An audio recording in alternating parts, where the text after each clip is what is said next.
पड़ोस की बालकनी से आम चुराने वाली सास बहू। मेरी बालकनी में आम के पेड़ कैसे उगाए? जरूर ये आम के पेड़ मेरी फेंकी हुई गुठलियों से उगे। मेरे बूढ़े की आखिरी निशानी, मेरे आम के बगीचे वाली बालकनी। गंगा देवी नीचे खड़ी बालकनी को देखती हैं और खुशी के आंसू बहते हुए अपनी बालकनी में आ जाती हैं। अरे ये दादी वापस आ गई पूरे 2.5 साल बाद। हाँ, पर कितनी कमजोर हो गई, पहले कितनी तंदुरुस्त थी। गंगा देवी अपने आम के बगीचे वाली बालकनी में रहने चली जाती हैं। वहीं दूसरी तरफ कौशल्या निवास में राम की शादी की बातें चल रही होती हैं। अरे कौशल्या, क्यों घबरा रही हो जाएगी राम की शादी। हाँ माँ, मैं शादी कर लूंगा, इतने घबराने की क्या जरूरत है। कब? मेरी उम्र में 26 साल का हो गया है तू। अरे माँ, मेरी शादी तो करवा दोगे, पर लड़की कहाँ से लाओगी? अरे लड़कियों की कमी है क्या? हमारा इतना बड़ा गांव है, तू अपने ऑफिस में बात कर ले, कभी भी छुट्टी लेनी पड़ सकती है। अच्छा ठीक है। इसी तरह शाम होती है। कौशल्या मंदिर में पंडित जी से बात कर रही होती हैं। पंडित जी, आप हमारे गांव के हैं, कोई अच्छी लड़की है गांव में हमारे राम के लिए? कौशल्या बहन, हमारे गांव में एक लड़की है, मैं बात चला देता हूँ। कुछ दिन बीतते हैं। एक दिन दशरथ को फोन आता है। नमस्ते दशरथ जी, मैं जनक बोल रहा हूँ। पंडित जी ने बताया कि आप अपने बेटे के लिए लड़की ढूंढ रहे हैं। जी, हम आपके ही गांव के हैं। हमारी एक प्यारी सी बेटिया है, आप चाहे तो आकर देख सकते हैं। अरे बहुत बढ़िया, आप लोकेशन भेज दीजिए, हम कल ही आएंगे। जी जरूर, मैं अभी भेजता हूँ। अगली सुबह 7 बजे पूरा परिवार तैयार होकर अपनी गाड़ी में गांव के लिए रवाना हो जाता है। वहीं दूसरी तरफ सीता छोटे बच्चों के साथ घूम रही होती है। अरे वो देखो आम का बगीचा, चलो आम तोड़कर खाते हैं। हाँ दीदी, चलो आम तोड़ते हैं, मजा आएगा। सीता बच्चों के साथ बगीचे की दीवार कूद कर अंदर आती है। अरे आम तो बहुत ऊपर हैं, इन्हें तोड़ेंगे कैसे? अरे दीदी, तुम तो हर बगीचे में आम तोड़ने में मशहूर हो, अब लगाओ दिमाग और तोड़ो आम। अरे करना क्या है, मेरी चुनरी है ना, जल्दी से छोटे छोटे पत्थर दो। सीता पत्थरों को चुनरी में बांधती है और उछलकर आमों पर मारती है। अरे यार, बच गया। अरे वो नहीं, दाहिने वाला तोड़ो, वो जल्दी टूट जाएगा। अरे पर मीठा तो बगल वाला है, तू रुक, मैं वही तोड़ती हूँ। सीता एक बार फिर कोशिश करती है और इस बार ढेर सारे आम नीचे गिरते हैं और सीता बच्चों के साथ ढेर सारे आम तोड़कर पेड़ के नीचे बैठकर आम खाने लगती है। वाह, कितना मीठा है, मजा आ गया।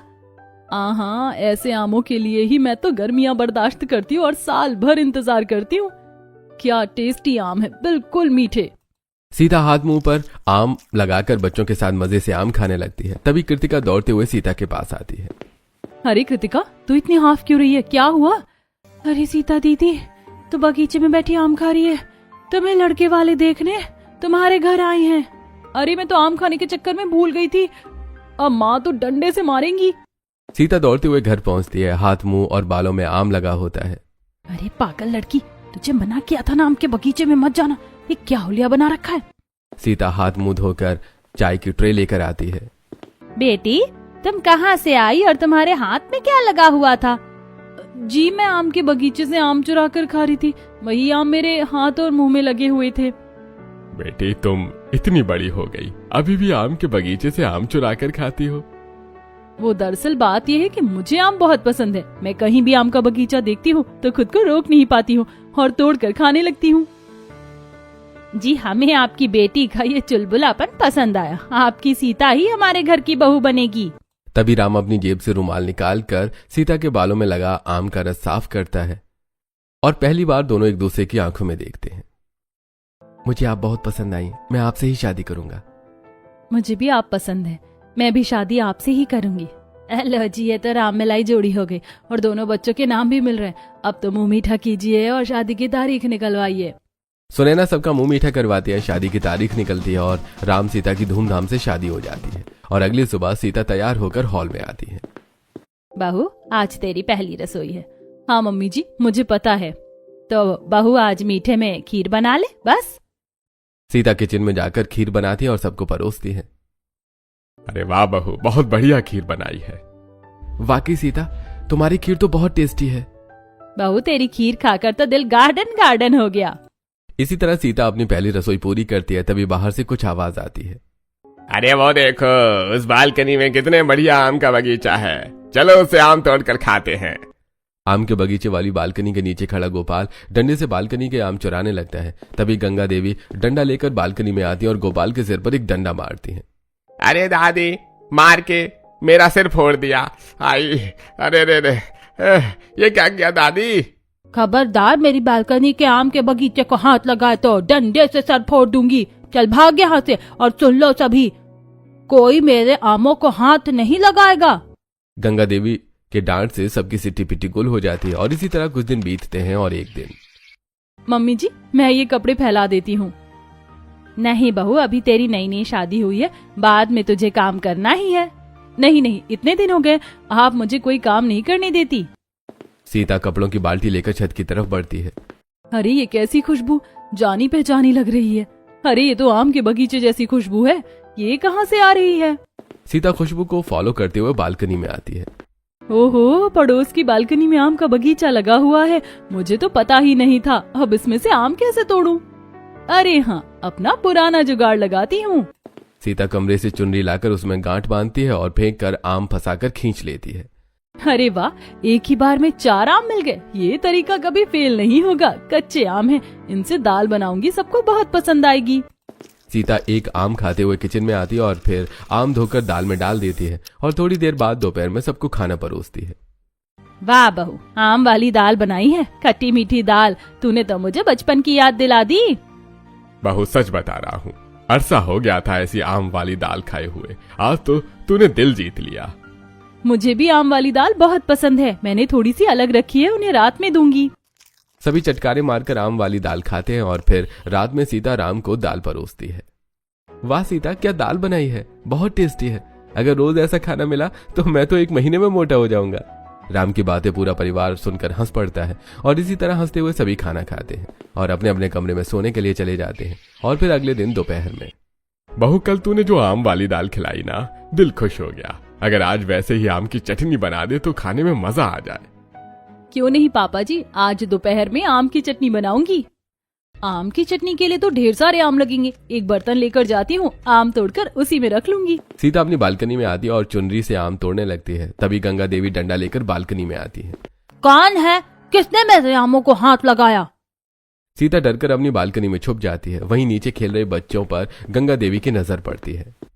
अच्छा, तो तुम बदमाशों ने मेरी बालकनी के आम चुराने की कोशिश की है। रुको, बताती हूँ। गंगा देवी एक बाल्टी पानी लाकर पानी बच्चों पर फेंक देती हैं।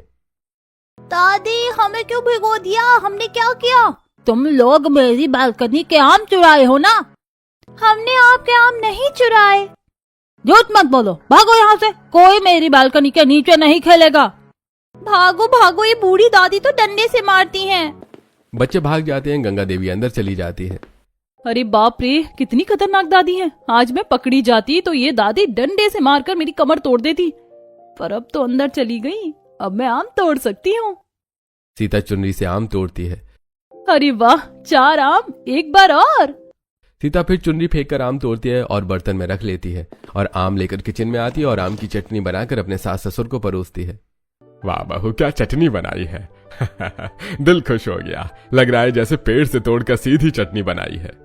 ऐसा ही कुछ समझ लीजिए पापा जी। अगर थोड़ी ज्यादा बनाई है तो मुझे दे दे, मैं अपने दोस्त को खिलाऊंगा, दीवाना हो जाएगा। हाँ पापा जी, ये लीजिए, बहुत चटनी बनाई है। दशरथ चटनी लेकर बाहर चला जाता है। बहू सच बता, ये आम कहाँ से लेकर आ रही है? ऐसे खट्टे मीठे ताजे आम बाजार में नहीं मिलते। अरे मम्मी जी, आपको नहीं पता, सामने वाली बालकनी में जो आम का बगीचा है, वहीं से तोड़ कर लाती हूँ। अरे बहू, तू पड़ोस की बालकनी से आम चुरा कर लाती है? हाँ मम्मी जी, वहीं के आम सबसे ताजे और मजेदार है। शहर में ऐसे बगीचे वाले आम कहाँ मिलते हैं। नहीं बहू, अब वहाँ से आम मत तोड़ना। वो दादी अम्मा बहुत खतरनाक है, डंडा लेकर घूमती हैं। चल, आज मैं तुझे सब्जी मंडी दिखाती हूँ, वहीं से आम लेकर आएंगे। कौशल्या चटनी खाकर सीता को लेकर सब्जी मंडी चली आती है। बोलिए बहन जी, क्या सब्जी दूं? भैया, कच्चे आम है क्या, बगीचे वाले? हाँ हाँ, ये देखिए, अभी बगीचे से तोड़ कर लाया हूँ। कितने के हैं? एक आम 25 रुपए का। क्या? एक आम 25 रुपए का? अरे हम 4 लोग हैं, अगर एक के लिए 2 आम ले ले तो 8 आम होते, यानी 200 रुपए। अरे भैया, अभी यही रेट चल रहा है। 200 रुपए में तो अचार आ जाएगा। मम्मी जी, ये झूठ बोल रहा है, ये बगीचे के आम नहीं है, और जितने हमसे ये बेच रहा है ना, उतने हम तो गांव के बगीचे में फेंके पड़े रहते। चलिए यहाँ से। सीता और कौशल्या घर लौट आती हैं। बहू तूने 2 दिन ऐसे आम खिला दिया, अब तो बस आम ही खाने का मन करता है। आम पन्ना, आम रस, चटनी, अचार। बस मम्मी जी मुंह में पानी आ रहा है, अब तो मुझे भी आम चाहिए। इस गर्मी में आम कौन छोड़े बहू। मम्मी जी आपने मना किया था, पर अब मुझसे नहीं रुका जाएगा। मैं तो पड़ोस की बालकनी से आम चुराऊंगी। अरे बहू अगर इतने टेस्टी आम है तो मैं भी तेरे साथ हूँ। चल आज से हम पड़ोसी की बालकनी से आम चुराने वाली सास बहू बनते हैं। चलिए मम्मी जी। दोनों मुस्कुराते बालकनी की तरफ बढ़ती हैं। अरे बहू आम की चटनी खा ली, आम वाली दाल भी पी ली, अब बस आम पन्ना पीने का मन कर रहा है। बता आम तोड़ेंगे कैसे? मम्मी जी मैं तो चुनरी से आम तोड़ती हूँ, पर आम पन्ने के लिए तो ढेर सारे आम लगेंगे। तब तक दादी डंडा लेकर आ जाएंगी। तब कैसे तोड़ना है? अरे सासू माँ अब देखिए मैं कैसे जुगाड़ लगाती हूँ। सीता किचन से टोकरी, डंडा और छुरी लगाकर बालकनी में आती है। ये क्या है बहू? मम्मी जी इससे आम काट कर टोकरी में गिर जाएंगे, ज्यादा आम मिलेंगे। आसम बहू क्या तरकीब निकाली है? सीता डंडा आगे बढ़ाकर आम तोड़ने लगती है। अरे बहू जल्दी देख दादी आ रही हैं। सीता तुरंत डंडा खींचकर आम छुपा देती है। ये पत्ते कैसे टूटे हैं? किसने चुराए मेरे आम? अरे ओ लड़की, तूने मेरे आम चुराए हैं क्या? नहीं दादी मैं अपनी बालकनी में खड़ी हूँ, आपके आम कैसे चुराऊंगी? अम्मा हमने नहीं देखा किसने आम चुराए। तो ये पत्ते कैसे गिरे? आम भी कम लग रहे हैं। अम्मा हवा से टूटे होंगे या कौओं ने तोड़े होंगे। मुझे तो तुम पर शक है। अंदर जाओ, मेरे आमों पर नजर मत लगाओ। सीता और कौशल्या अंदर चली जाती हैं। मम्मी जी दादी चली गई, मैं छुपाए आम लेकर आती हूँ। पड़ोस की बालकनी से आम चुराने वाली सास बहू चुराए हुए आम लेकर किचन में आती हैं।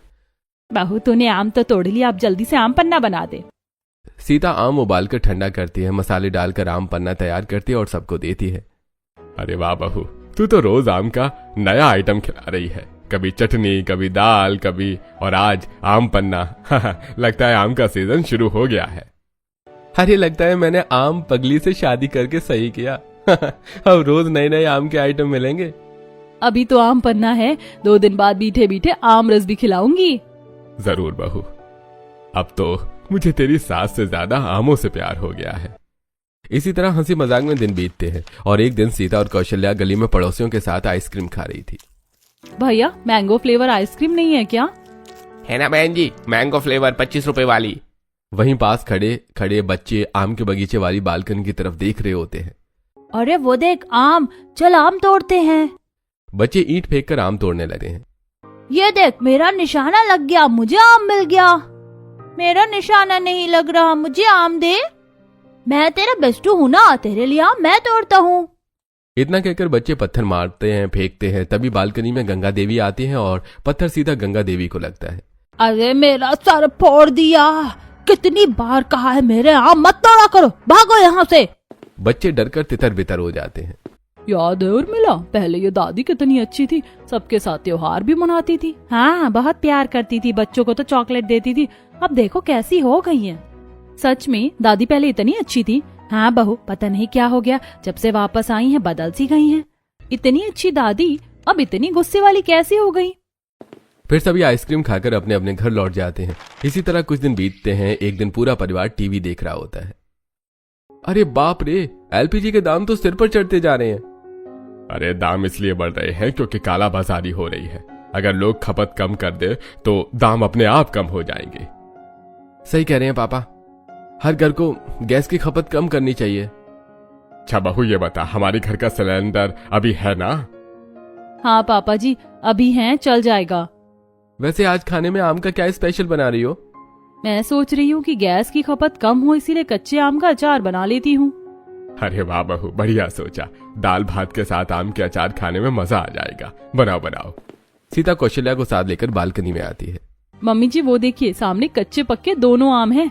अरे बहू तू बालकनी वाले आम के बगीचे से आम चुराकर अचार बनाने का सोच रही है क्या? हाँ मम्मी जी, कच्चे आम से अचार और पक्के आम से आम रस बना लेंगे। गैस भी बचेगी और आम खाने का मजा भी आएगा। पर बहू इसके लिए तो बहुत सारे आम चाहिए और वो अम्मा बार बार आ जाती हैं। मम्मी जी इस बार एक बार में ज्यादा आम तोड़ने पड़ेंगे, नहीं तो उन्हें शक हो जाएगा और अब डंडे या चुनरी वाला आइडिया काम नहीं करेगा। अच्छा बहू तो रुक, मेरे पास एक जुगाड़ है, चल मेरे साथ। इसी तरह दोपहर होती है, सारे पड़ोसी अपने घरों में सो जाते हैं। तभी कौशल्या सीता के साथ लकड़ी की सीढ़ी लेकर आती है और अपनी बालकनी से पड़ोस के आम के बगीचे वाली बालकनी में लगा देती है। अरे वाह सासू माँ, मान गए आपको। आप तो मेरी भी उस्ताद निकली। इस सीढ़ी से तो आराम से आम के बगीचे वाली बालकनी में जाऊंगी, आम चुरा लूंगी और फटाक से वापस भी आ जाऊंगी। दोपहर का समय है, दादी सो रही होंगी और हमें कोई देखने वाला भी नहीं है। इतना कहकर सीता सीढ़ी से होते हुए आम के बगीचे वाली बालकनी में उतर जाती है और ढेर सारे आम तोड़कर कौशल्या की तरफ फेंकने लगती है।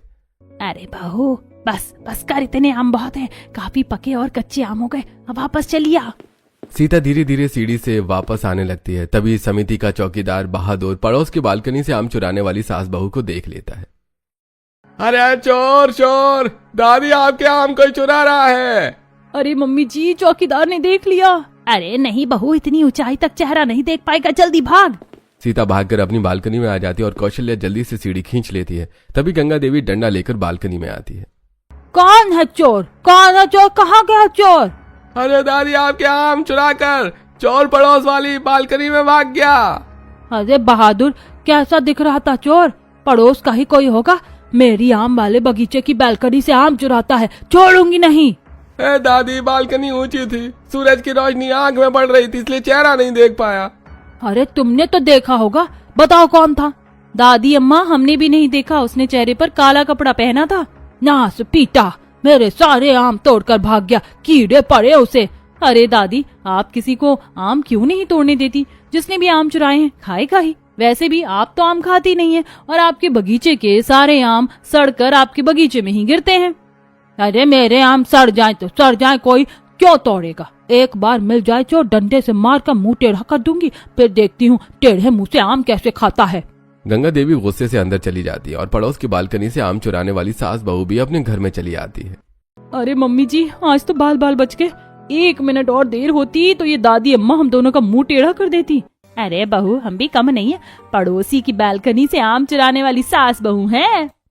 पड़ोस की बालकनी से आम चुराने वाली सास बहू हंसते हुए आम लेकर अंदर चली जाती है और फिर रात में सीता सभी को आम रस बनाकर पिलाती है। अरे वाह बहू, क्या आम रस बनाया है, मजा आ गया। सच में इतना मीठा और स्वादिष्ट आम रस मैंने कभी नहीं पिया। बहू तू तो कमाल कर रही है, हर दिन आम का नया स्वाद। अरे वाह, गांव में मैं सोचती थी ऐसे बगीचे वाले आम शहर में कहाँ मिलेंगे, पर यहाँ भी मिल जाते हैं। बगीचे वाले आम शहर में कहाँ मिलते हैं? अरे बस मिल जाते हैं, अब कहाँ से मिलते हैं वो रहने दीजिए। सभी आमरस पीते हैं और अपने अपने कमरे में सोने चले जाते हैं। अगले दिन सीता कच्चे आमों को टुकड़ों में काट रही होती है। अरे बहू, तू आम टुकड़ों में काटने लगी? मम्मी जी, मुझसे बर्दाश्त नहीं हो रहा, जल्दी से सुखाकर अचार बनाऊंगी। लगता है तू 2 दिन में ही अचार खत्म कर देगी। खत्म हो जाए तो क्या, पड़ोस की बालकनी में बगीचा है, फिर तोड़ लाऊंगी। दोनों हंसते हैं और सीता आम सुखाने के लिए बालकनी में रख देती है। इसी तरह दिन बीतता है। अगले दिन सास बहू के चुराए हुए आम बालकनी में सूख रहे होते हैं। तभी गंगा देवी सूखते हुए आम देखकर, ओ पड़ोस की बालकनी से आम चुराने वाली सास बहू, बाहर निकलो, वरना डंडा लेकर घर में आ जाऊंगी। पूरे परिवार को डंडे से मार मार कर टेढ़ा कर दूंगी, सब चोरी की आदत भूल जाओगे। क्या हुआ दादी अम्मा, क्यों चिल्ला रही हो? अरे ये जो मेरे आम चुराने वाले चोर हैं, यही पड़ोस की सास बहू हैं। देखो उनकी बालकनी में कितने कच्चे आम सूख रहे हैं। कौशल्या और सीता बालकनी में आती हैं। अरे अम्मा क्यों चिल्ला रही हो? तुम दोनों ही मेरे आम चुरा रही हो। कोई सबूत है दादी अम्मा? बिना सबूत के इल्जाम मत लगाइए। सबूत तुम्हारी बालकनी में है, मेरे आम चोरी हुए और तुम्हारे यहाँ सूख रहे हैं। अरे दादी, बाजार से भी तो आम आ सकते हैं, ऐसे कैसे इल्जाम लगा रही हैं? हाँ दादी, सही जवाब मिला है। हर चीज चोरी नहीं होती। ठीक है, देखती हूँ कब तक बचती हो। जिस दिन पकड़ लिया ना, डंडे से मार मार कर भूसा भर दूंगी। गंगा देवी गुस्से में अंदर चली जाती हैं। कौशल्या और सीता भी अंदर चली जाती है। इसी तरह कुछ दिन बीतते हैं और अचार बनकर तैयार हो जाता है। तभी एक दिन, अरे सीता, तुमने तो आमरस बनाया था ना, बहुत स्वादिष्ट था, पर उसके बाद से कभी बनाया ही नहीं। आज खट्टी दाल और आमरस दोनों बनाना। हाँ बहू, दोपहर में खट्टी दाल खाएंगे और रात में मीठा मीठा आमरस पियेंगे, मजा आ जाएगा। अरे हाँ, क्यों नहीं, आज मैं यही बनाऊंगी। सीता कौशल्या के साथ बालकनी में आती है।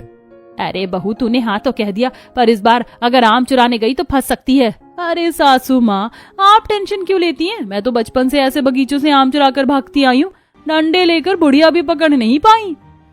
ये दादी तो अपनी बालकनी से कूद कर आएंगी नहीं। चल बहू, फिर मैं भी तेरे साथ एक बार फिर आम चुराती हूँ। ऐसी दोपहर होती है, सब अपने अपने घरों में सो रहे होते हैं। तभी पड़ोस की बालकनी से आम चुराने वाली सास बहू अपनी बालकनी से लकड़ी की सीढ़ी लगाती है और सीता सीढ़ी से होकर आम के बगीचे वाली बालकनी में उतर जाती है। मम्मी जी ये पकड़िए आम, ये लीजिए। अब पकड़ी गई चोर, पड़ोस की बालकनी से आम चुराने वाली सास बहू पकड़ी गई, रुक जा। गंगा देवी डंडा लेकर बालकनी की तरफ बढ़ती है। तभी सीता जल्दी से सीढ़ी पर चढ़ती है और फिसलकर बीच में ही लटक जाती है। अरे सासू माँ बचाइए, मैं तो लटक गई, अब क्या करूँ? अब आई उठ पहाड़ के नीचे, बता डंडा मारू तेरे हाथ पर, नीचे गिरेगी तो समझ आएगा। नहीं दादी, डंडा मत मारना, अब कभी आम नहीं चुराऊंगी। अरे अम्मा, मेरी बहू को मत मारना। क्यों ना मारू, सबूत मांग रही थी ना, आज रंगे हाथ पकड़ी गई। दादी माफ कर दो, आज तो एक भी आम नहीं चुराए। अगर लटकी ना होती तो आज डंडे से सबक सिखाती। बेटा ए जी जल्दी आओ, बहू को ऊपर खींचो। राम और दशरथ मिलकर सीता को ऊपर खींच लेते हैं। बहू, अभी भी तूने बचपना नहीं छोड़ा, रोज आम चोरी करके खिलाती थी। दादी माफ कर दीजिए, अब ये आम नहीं चुराएंगे। गंगा देवी मुंह बनाकर अंदर चली जाती है। सीता, अब कभी दादी के आम मत चुराना। ठीक है। राम और दशरथ अंदर चले जाते हैं। अरे वाह बहू, तूने मेरा नाम नहीं लिया। सासू माँ, चोरी का पहला नियम है पकड़े जाओ तो पार्टनर का नाम नहीं लेना चाहिए। और कोई बात नहीं, आज नहीं तो कल आम चुरा लेंगे। तो फिर आम चुराएगी? हाँ, एक बार पकड़े जाने से क्या होता है, कल सावधानी से चुराऊंगी। चल ठीक है, कल मैं भी साथ दूंगी, पर संभल कर। दोनों हंसते हुए अंदर चली जाती हैं। इसी तरह आज का दिन बीतता है और अगले दिन दोपहर में सीता और कौशल्या बालकनी में आती हैं। मम्मी जी, आज तो सुबह से दादी अम्मा एक बार भी बालकनी में नहीं आई है, क्या बात है? तो बहू आम चुरा ले। नहीं मम्मी जी, मन नहीं कर रहा, कल चोरी करूंगी। इसी तरह आज का दिन बीतता है और फिर अगले दिन। बहू आज आम चुराएगी क्या? मम्मी जी पहले ये बताइए, दादी अम्मा डंडा लेकर पहरेदारी करने क्यों नहीं आ रही हैं? मुझे क्या पता बहू। मम्मी जी, जब तक कोई मना ना करे तब तक चोरी में मजा नहीं आता। अरे बहू, तेरी बात तो मेरे सर के ऊपर से गई, पर वो देख नीचे बहादुर है, उससे पूछ। बहादुर भैया। क्या हुआ बहन साहब? दादी अम्मा कहाँ हैं? 2 दिन से दिख नहीं रही। उनकी तबीयत खराब है, ये उनकी दवाइयाँ हैं। अरे उनका ध्यान कौन रखेगा? हमारे गांव में किसी की तबीयत खराब होती थी तो पूरा गांव ख्याल रखता है। बहादुर रुको, मैं आती हूँ। सीता नीचे जाकर दवाइयां लेती है और कौशल्या के साथ गंगा देवी के घर पहुंचती है। गंगा देवी बिस्तर पर लेटी कांप रही होती हैं। अरे दादी अम्मा रुकिए, ये लीजिए पानी। मम्मी जी आप यहीं बैठिए, मैं काढ़ा बनाकर लाती हूँ। सीता गंगा देवी के किचन में जाती है और देसी का काढ़ा बनाकर गंगा देवी को पिलाती है। अम्मा अब अच्छा लग रहा है? तुम लोग यहाँ मेरे आम चुराने आए हो ना? दादी आप आराम कीजिए, आप बहुत कमजोर लग रही हैं। मैं आपके लिए खिचड़ी बनाकर लाती हूँ। इतना कहकर सीता रसोई में जाती है और गंगा देवी के लिए खिचड़ी बनाती है और अपने हाथों से खिचड़ी खिलाती है और दवाई भी देती है। दादी अब आप शाम तक यहीं आराम कीजिए। सीता और कौशल्या वापस अपने घर चली जाती हैं। 2 दिनों से इसने मेरा पूरा आम का बगीचा ही उजाड़ दिया होगा और अब सेवा करने आई है। शाम होती है। सीता रोटी में देसी घी लगाकर और सब्जी बनाकर गंगा देवी को खिलाती है। रात में सोते समय उनके पैरों की मालिश भी करती है। अरे चोर, तू ये सब क्यों कर रही है मेरे साथ? सच सच बता। बड़ी दादी अम्मा चुपचाप सोई रहो, ज्यादा बोलोगी तो तुम्हारे सारे आम चुरा लूंगी। सीता रात भर उनकी सेवा करती है। इसी तरह 1 हफ्ता बीतता है और गंगा देवी पूरी तरह से ठीक हो जाती है। गंगा देवी अपनी बालकनी में आती है। अरे तुम सास बहू ने मेरे आम की चोरी नहीं की? आप थी ही नहीं मना करने वाली, तो अगर मैं आम तोड़ लेती तो चोरी नहीं कहलाती ना। अरे तू तो बड़ी शैतान है। वैसे दादी आप इतनी खूसट क्यों हैं? आप बालकनी के आम किसी को क्यों नहीं तोड़ने देती? पहले मुझे आम बहुत पसंद थे, अपने बूढ़े के साथ बैठकर आम खाया करती थी और गुठलियां बालकनी के पेड़ में फेंक देती थी। इसी से ये पेड़ हुए हैं। पर एक दिन, अरे भगवान देखो, हमारे बेटे ने हमें अपने घर पर बुलाया है। अगर ऐसी बात है तो हम जरूर चलेंगे, चलिए। गंगा देवी अपने पति रामलाल के साथ अपने बेटे और बहू के साथ घर चली आती है और 6 महीने बाद रामलाल का देहांत हो जाता है। उसके बाद, अरे बूढ़ी, पहले घर के सारे बर्तन धो, फिर खाना मिलेगा। मेरे पति क्या मरे, इन लोगों ने तो मुझे नौकरानी बना दिया। दादी आप मानती है ना कि ये आम का पेड़ दादाजी की निशानी है ना? हाँ बेटी, तो दादी, मैंने सुना है खुशियां बांटने से बढ़ती हैं। जब दादाजी आपको देखते होंगे उन्हें अच्छा थोड़ी ना लगता होगा कि आपने आम खाना छोड़ दिया, और उनकी याद में चिड़चिड़ी रहती हैं। अगर आप चाहती हैं कि दादाजी आपको देखकर खुश हो तो दोबारा आम खाना शुरू कीजिए। अरे बेटी, मैंने तो ये सोचा ही नहीं। अब तेरा जब मन करे तो बालकनी से आम तोड़कर खाना। बच्चों इधर आओ, ये लो आम खाओ। आज से मैं तुम लोगों को आम तोड़ने के लिए मना नहीं करूंगी। फिर गंगा देवी सीता के साथ बैठकर आम खाती है और अब पड़ोस की बालकनी से आम चुराने वाली सास बहू को आम चुराकर नहीं खाने पड़ते हैं।